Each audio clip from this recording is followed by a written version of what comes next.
Hi, so today I will tell you how you can actually set up your workspace. If you're a beginner artist, maybe you're even more advanced and see, what's other artists' settings. So yeah, I've been drawing for like a year and a half now. I think I've made a lot of progress and decent one. So I want to just share my knowledge, all the stuff that I know, so you can improve faster, better, and with less work. So enjoy. So at the beginning, I was stressing so much about, okay, is my settings are enough? Okay, will my drawings be good? Okay, if I have this kind of canvas size. I was so obsessed with those settings that I would, instead of drawing, instead of practicing, I would just look at, I don't know, Reddit and stuff and just go through settings. You can maybe relate that you were looking for like a couple of hours and looking for the perfect resolution for your drawings. But what I realized, and what will give you hope, is it doesn't really matter. Okay, just have a big canvas enough that you won't see the pixels, okay, and have like, I don't know, 300 dpi, and that's it. So I will tell you all the stuff that you need to set up your workspace, so you can start by drawing. And maybe you can also, maybe you're an artist that already draws, so maybe you can see all the stuff that might be helpful to switch. So yeah, it doesn't really matter what settings you have. Okay, so let's start with the first one, is file size. Okay, so let's create a new one. Okay, and this is, I use now Clip Studio Paint, but obviously this resolution you can put into Procreate, Photoshop, Krita, all the stuff. Okay, so for me, I have like one resolution here, and it's like my main. Okay, I just draw here, and I also have my second one. It's like the ratio is, I saw it in some of those arts. Okay, it has this ratio, so it's perfect for Instagram. If I feel like drawing for Instagram, I can use that. But I use this. But my daily drive is this, so it's 3:4. Okay, and it depends on the drawing you want to do. But most of the time I use vertical. So also, if you're using CSP, record time lapses. I love the time lapses. Okay, it can give you like a lot of content if you're a content creator. Okay, also like colors, I haven't switched that. Okay, there's no need. I don't create animations. Okay, I use the simple stuff. Okay, pixels. Okay, here we have our canvas. So first, like the most important, like zooms and like dragging your canvas to wherever you want. Okay, also like rotating. Okay, so all those stuff, and that's pretty important while you draw. Okay, and yeah, now let's go to brushes. Okay, like it's the most important thing, to be honest. You don't need any more tools. Okay, what you need is just brushes to actually draw. And I have my brushes. Okay, I mean, there is a lot of good brushes. Also, there is like workshops that you can download brushes for free here on CSP, so you can have fun with a lot of brushes. Just see what's the best for you. Okay, also if you maybe like a specific brush, you can tweak that. Okay, so here you have your settings. Okay, so all those settings, kind of like strokes and stuff, you can have fun with that. Okay, it's pretty cool. And yeah, brushes are important. So for me, I use this brush as my like sketch. I like the way that it's not a circle, it's like an oval at an angle. So it gives me a little bit of line weight whenever I draw and stuff. Okay, and here is like a main airbrush, a simple airbrush.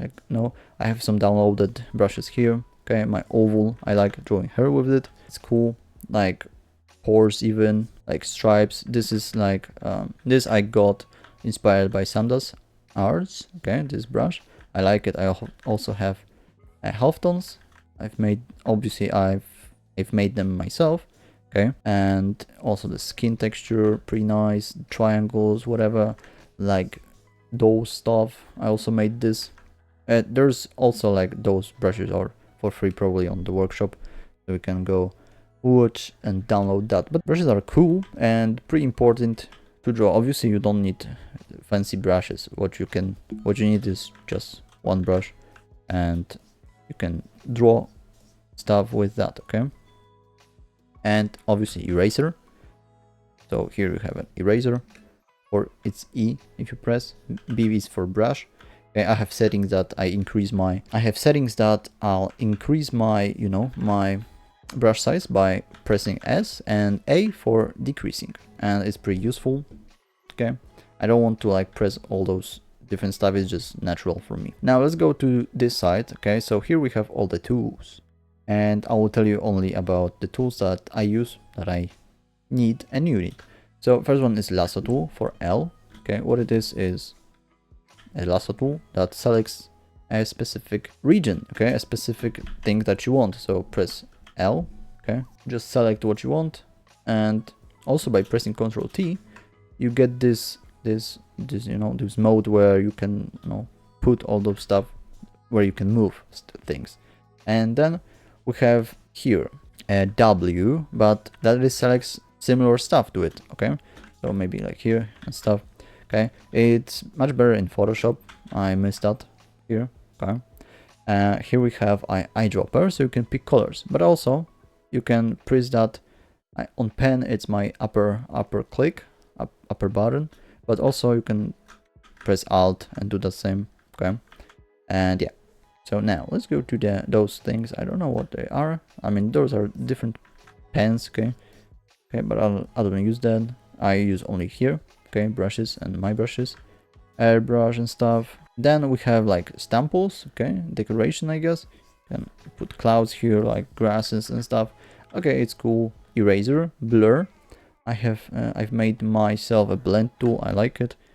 It's like the same as my Photoshop one, so it blends really nicely. Here you have a really one tool that I actually came from Photoshop to here because I didn't want to like go to filters. Okay, use liquify tool. Okay, what I wanted to do is just have this. Okay, select multiple layers and just move. Okay, it's pretty useful tool that you can fix your drawings. Okay, that you don't have to really redraw all the stuff, but you can just move all those stuff.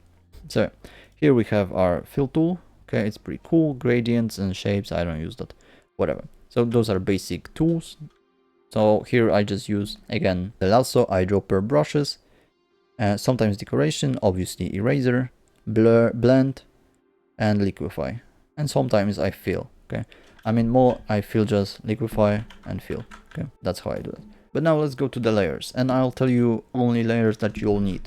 So let's just do something like that. Okay, and here let's make a new layer. Now blend modes, you will need only normal. Okay, now multiply is also a cool one. I use this a lot of times. Okay, what it does is multiplies the color. Okay, so you know, it's good for making shadows. I recommend that, and it basically, you know, moves the color to more saturated and more darker. Okay, it's pretty cool for shadows, as I said.